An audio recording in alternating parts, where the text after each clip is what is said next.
The Herdmans are six young children who don't have any adult supervision, so they get away with doing whatever they want. And what they want to do is cause chaos in their small town.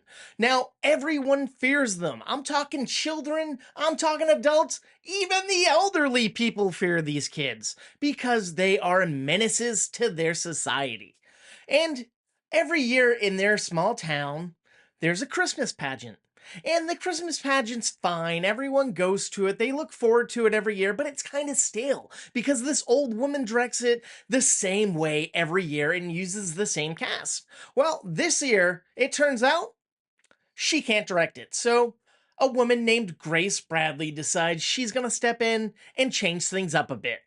Well, Grace ends up getting the Herdmans interested in being in the play. In fact, they didn't know anything about the birth of Christ because they don't go to church. They don't care about that stuff, but they have questions and they're intrigued and they've never acted before. But it turns out they're pretty good at it. So Grace decides to cast them as the lead roles.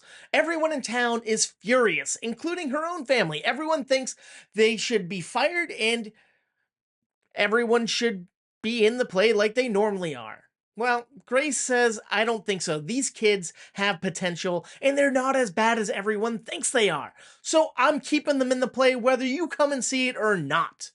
That's the plot of the new movie, The Best Christmas Pageant Ever.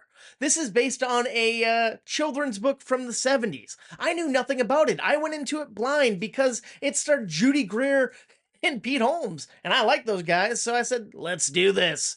All right, and then it's also narrated by Lauren Graham. Everyone's giving good performances, especially the kids in this movie. Normally, kids are mediocre at acting and unbelievable, but in here, they're killing it. They're doing a great job. And this movie looks great. This movie has the vibe of a Christmas Story. It looks like it. It looks like it takes place back in the 60s. It has that distinct camera look to it. It has a perfect setting. It has great wardrobe, great props.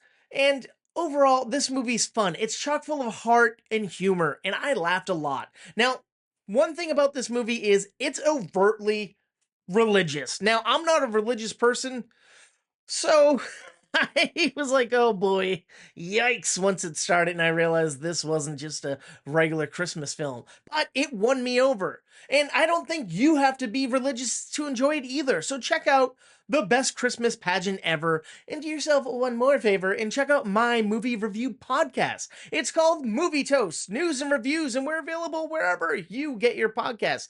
Thank you, and please stay toasty.